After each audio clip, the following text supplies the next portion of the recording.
इस वीडियो के साथ हम आपको डेमोग्राफी की जो थ्योरी है पॉपुलेशन की वो स्टार्ट करा रहे हैं। तो सबसे पॉपुलर और सबसे पहली थ्योरी आप कह सकते हो माल्थस की थ्योरी है। और इस वाली वीडियो से हम आपको माल्थस की डेमोग्राफिक या पॉपुलेशन थ्योरी के बारे में डिटेल में डिस्कस करेंगे। शुरू से बोलेंगे। दोस्तों, डेमोग्राफी समझने के बाद आपको डेमोग्राफी का मीनिंग और उसके जो एस्पेक्ट है वो हमने बता दिए। डेमोग्राफी की को समझने के बाद सबसे पहला जो टॉपिक आपको पढ़ने को मिलेगा वो है डेमोग्राफी में जो थ्योरीज में सबसे पहले पढ़ना है आपको माल्थस थ्योरी ऑफ पॉपुलेशन। तो इस वाली वीडियो से हम आपको माल्थस की डेमोग्राफिक थ्योरी के बारे में डिटेल में समझाने वाले हैं। तो दोस्तों, मैं आपको यह भी बता देता हूं कि आपको हमारी एप्लीकेशन महाविद्या इकोनॉमिक्स स्कूल में आपको डेमोग्राफी या और भी पेपर से रिलेटेड सारे के सारे वीडियो कोर्स सिस्टमेटिकल ऑर्डर में मिलेंगे। तो आप हमारी एप्लीकेशन जरूर डाउनलोड कर लें। तो सबसे पहले हम बात करें तो थॉमस माल्थस इनका नाम था और ये इकोनॉमिक्स भी थे, इसके अलावा पादरी भी रहे ये। और एक तरीके से ये उस दौर की बात है जब पूरे यूरोप में मार धाड़ चल रही थी, लड़ाई झगड़ा चल रहा था। और उस पूरे के पूरे दौर में उन्होंने अपनी थ्योरी डेवलप की। ये एक तरीके से निराशावादी अर्थशास्त्री कहे जाते हैं इनको। और उन्होंने जो थ्योरी बताई उस पूरी की पूरी थ्योरी का नाम था population theory in essay on the principle of population. 1798 में उन्होंने ये बुक लिखी। और थॉमस माल्थस की ये जो बुक है ये बहुत ही पॉपुलर रही है। इनकी जो थ्योरी पॉपुलेशन थ्योरी है एक तरीके से पॉपुलेशन का थ्योरी का बेस है। देखिए, आप समझ लीजिए, आज आप 2024 में खड़े होकर बहुत आसानी से बोल सकते हो कि पॉपुलेशन का फ्यूचर में पॉपुलेशन गिरने वाली है। लेकिन आज से 200-250 साल पहले इस बात का अंदाजा लगाना कि पॉपुलेशन किस स्पीड में जाएगी ये बिल्कुल असंभव काम था। इसीलिए आप देखोगे अलग अलग इकोनॉमिक्स ने डेमोग्राफी की अलग अलग थ्योरी बनाई है। कई थ्योरी से आप इत्तेफाक रखोगे, कई थ्योरी से आप इत्तेफाक नहीं रखोगे। तो जो माल्थस की थ्योरी है, हालांकि आज के डेट में रिलेवेंट नहीं है, लेकिन बेस पॉपुलेशन थ्योरी का वो यहीं से पैदा होता है। तो इसका उनकी जो थ्योरी है उसका बेस क्या है? बेस का मतलब है किस थ्योरी पर बेस्ड है। तो थ्योरी का बेस ये है कि people need food to survive, यानी कि लोगों को भोजन की जरूरत है ताकि वो जिंदा रह सके।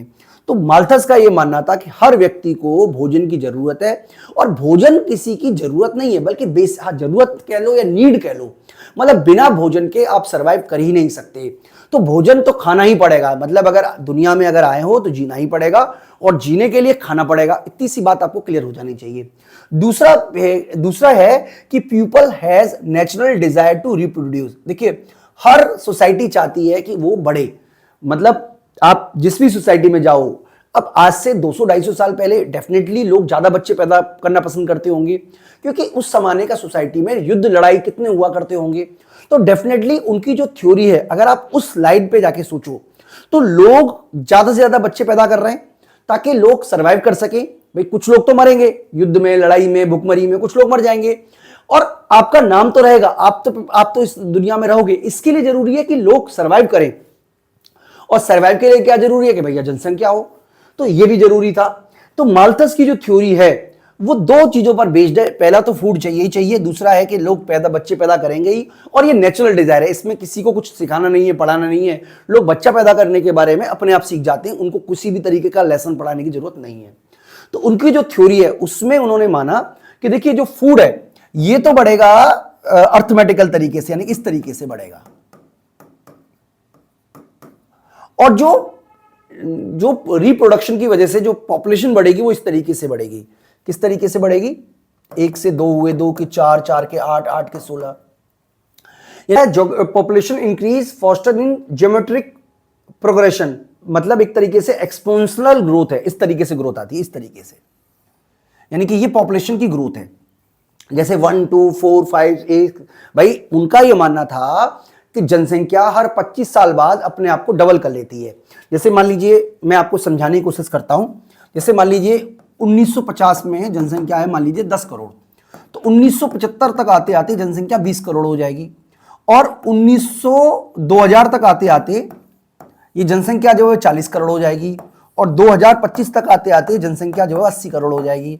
और 2050 में जाके ये जनसंख्या 160 करोड़ हो जाएगी। तो आप देख सकते हो कि 100 साल में, सिर्फ 100 साल में जनसंख्या कितनी ज्यादा बढ़ गई। यानी कि मात्र 100 सालों में जनसंख्या 10 करोड़ से बढ़ते बढ़ते 160 करोड़ हो गई।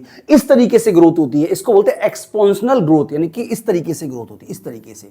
ये पॉपुलेशन ग्रोथ है, ऐसा माना था माल्थस का। यानी कि माल्थस का ये मानना था कि भैया अगर एक बार बच्चे पैदा कर लिए तो पॉपुलेशन लगातार बढ़ती चली जाएगी, क्योंकि हम किसी तरीके का रोक ही नहीं लगा रहे। मतलब पॉपुलेशन की ग्रोथ इतनी तेजी से होती है कि जितना भी भोजन है वो खत्म हो जाएगा। तो माल्थस ने कोट था, मैं हिंदी में मुझे याद है, वो लिखा हुआ था कि ये दुनिया जो है ये सीमित लोगों की मेज है, और जो बिना बुलाए आएगा वो भूखों मरेगा।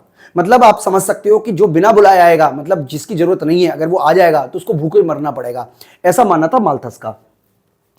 Food supply growth slowly at arithmetical mean, यानी कि लीनियर ग्रोथ होती है। तो किस तरीके की ग्रोथ होती है, देखिए मैं आपको यहां पे डायग्राम के थ्रू भी समझा देता हूं। एक और डायग्राम बना लेते हैं। देखिए जैसे हम बात कर रहे थे पॉपुलेशन ग्रोथ की, तो पॉपुलेशन ग्रोथ भी किस तरीके से होती है, ऐसे। और जो आपकी जो फूड ग्रेन है उसकी ग्रोथ इस तरीके से होती है, ऐसे। तो इस वाले पॉइंट पर तो आपकी जो है वो सेटिस्फेक्शन पूरा हो गया, लेकिन उसके बाद आप देख सकते हो कि लोगों को भूखों रहना पड़ेगा, और ये जो जगह है ये क्राइसिस है। इस वाले जगह पर लोग युद्ध होंगे, लड़ाइयां होंगी, और भूकंप आएंगे, नेचुरल क्लाइमिटी आएंगी, और नेचुरल क्लाइमिटी नहीं भी आई तो लोग भोजन के लिए लड़ लड़ के मर जाएंगे, ऐसा मानना था माल्थस का। यानी कि इस पॉइंट को उन्होंने बोला पॉइंट ऑफ क्राइसिस। इससे ऊपर जो है, पॉइंट ऑफ क्राइसिस का मतलब यहां तक क्राइसिस नहीं आया है, पॉइंट ऑफ क्राइसिस का मतलब है कि इसके बाद क्राइसिस शुरू हो जाएगा, ऐसा मानना था माल्थस का। तो दोस्तों माल्थस ने दो तरीके के चेक बताए, यानी कि एक तरीके से आप कह सकते हो कि दो तरीके के चेक बताए। अगर मान लीजिए, एक तो है हमारा पॉजिटिव चेक, दूसरा है प्रिवेंटिव चेक। पॉजिटिव चेक का मतलब है कि अगर पॉपुलेशन को इसी स्पीड से बढ़ने दिया, यानी कि 1 के 2 बच्चे, 2 के 4, 4 के 8, 8 के 16, तो इतनी ज्यादा पॉपुलेशन हो जाएगी और फूड की सप्लाई होगी ही नहीं। तो जब फूड की सप्लाई होगी ही नहीं तो लोगों के बीच में अनरेस्ट पैदा होगा, लोग लड़ने बढ़ने लगेंगे। भाई रिसोर्सेज तो थोड़े से ही हैं, भोजन तो थोड़ा सा ही है, लेकिन इतनी ज्यादा जनसंख्या बढ़ गई है कि लोग आपस में मर कट जाएंगे, ऐसा उनका मानना था। यानी कि इससे क्या होगा, फैमिलीज आएंगी, ड्रग्स आएंगे, फ्लड्स आएंगे, ड्राफ्ट आएगा, सॉरी।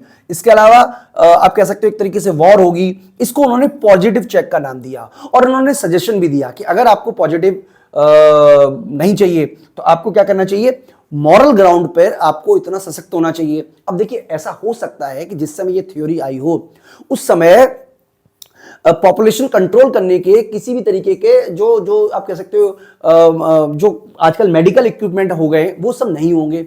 इसलिए उन्होंने आत्मबल पे बल दिया। उनका मानना था कि आदमी इतना मॉरल होना चाहिए, उसके अंदर इतना सेल्फ कंट्रोल होना चाहिए कि वो पॉपुलेशन को बढ़ाने की बात ही ना सोचे। मतलब यहां पर उन्होंने किसी भी तरीके के मेडिकल इक्विपमेंट को यूज करने की बात नहीं कही, क्योंकि हो सकता है कि उस जमाने में ये सब हो ही ना। उनका यह मानना था कि जितना हो सके लोगों को लेट मैरिज करनी चाहिए, लोगों को अपने ऊपर कंट्रोल करना चाहिए, लोगों को शादी नहीं करनी चाहिए, इस तरीके की चीजों को प्लान करना चाहिए ताकि जो पॉजिटिव चेक है उनको आने से बचा जा सके। तो किस तरीके से उन्होंने बताया कि पॉजिटिव, कि अगर मान लीजिए पहले मान लीजिए ओवर पॉपुलेशन होती है तो पॉजिटिव चेक आएंगे, पॉजिटिव चेक आएगी तो फिर पॉपुलेशन बैलेंस हो जाएगी और फिर से पॉपुलेशन बढ़ेगी और ये चक्र जो है वो लगातार चलता रहेगा। तो दोस्तों मैं आपको सिंपल शब्दों में समझा देता हूं कि ये थ्योरी आपसे क्या कहना चाहती है। तो माल्थस की थ्योरी आपको कहती है कि जो पॉपुलेशन बढ़ती है वो बढ़ती है ज्योमेट्रिक तरीके से, 2, 4, 8 तरीके से, जबकि जो फूड ग्रेन बढ़ता है वो लीनियर तरीके से बढ़ता है, 1, 2, 4। तो इसकी वजह से एक तरीके से क्राइसिस पैदा हो जाएगा। उस कंडीशन में क्राइसिस पैदा हो जाएगा जहां पर पॉपुलेशन तो ज्यादा होगी लेकिन फूड की अवेलेबिलिटी कम होगी, और इसकी वजह से नेचुरली पॉजिटिव चेक आएंगे, यानी कि फैमिलीज आएगी, सूखा पड़ेगा, युद्ध होगा, अनरेस्ट पैदा होगा। और इन सबसे बचने के लिए उन्होंने सजेशन दिया कि उसके लिए उन्होंने प्रिवेंटिव मेजर्स की बात की, यानी कि लेट मैरिज करनी चाहिए, अपने ऊपर नियंत्रण रखना चाहिए, हो सके तो शादी नहीं करनी चाहिए, इस तरीके की बातें की। तो ये दोस्तों पूरी की पूरी माल्थस की थ्योरी का कंक्लूजन मैंने आपको समझा दिया है। इसकी कुछ क्रिटिसिज्म की बात करें तो सबसे पहला है नो इंपेरिकल एविडेंस। इस तरीके का कोई भी इंपेरिकल एविडेंस नहीं देखने को मिलता, जहां पर जिस तरीके का डेमोग्राफी में बढ़ने की स्पीड माल्थस ने बताई है, ऐसी किसी भी देश का इंपेरिकल एविडेंस इस तरीके का नहीं है। इसके अलावा दोस्तों कई सारे के टेक्निकल एडवांसमेंट होते हैं जिसकी वजह से फूड ग्रेन भी बढ़ा है। अब अमेरिका, इंग्लैंड जैसे लोग केवल 2 या 3% लोग ही एग्रीकल्चर पर बेस्ड हैं, लेकिन वो अपनी जरूरतों का बहुत सारा फूड प्रोडक्शन करते हैं। इसके अलावा ग्लोबलाइजेशन वर्ल्ड है। अगर मान लीजिए आप फूड प्रोडक्शन नहीं भी करते और आप किसी और चीज का प्रोडक्शन करते हो, तो आप उन चीजों का इंपोर्ट कर लो जो आपको जरूरत है, उन चीजों को बेच दो जो आपके पास एक्सेस है। माल्थस ने अपनी पूरी थ्योरी में इस ग्लोबलाइजेशन के बारे में कहीं पे भी कोई जिक्र नहीं किया है, तो ये भी एक क्रिटिसिज्म है। इसके अलावा जिस तरीके से उन्होंने कैलकुलेशन की है डेमोग्राफी क्राइसिस की, वो पूरी तरीके से गलत है। इस तरीके की कोई कैलकुलेशन उन्होंने बस ये बता दिया कि भाई 25 साल बाद डेमोग्राफी डबल हो जाएगी, लेकिन किस तरीके से डबल होगी कहीं डिस्कस नहीं किया है। तो मैं आपको सिंपल शब्दों में बताऊं तो डेमोग्राफी की जो थ्योरी है वो बेसिकली इस बात पर बेस्ड है, माल्थस की जो थ्योरी है, कि आखिरकार डेमोग्राफी में जनसंख्या किस तरीके से अपने आप को क्राइसिस क्रिएट कर लेती है। तो दोस्तों मैं उम्मीद करता हूं कि आपको माल्थस की जो डेमोग्राफी थ्योरी है वो समझ में आ गई होगी। इस वीडियो में इतना ही, थैंक यू।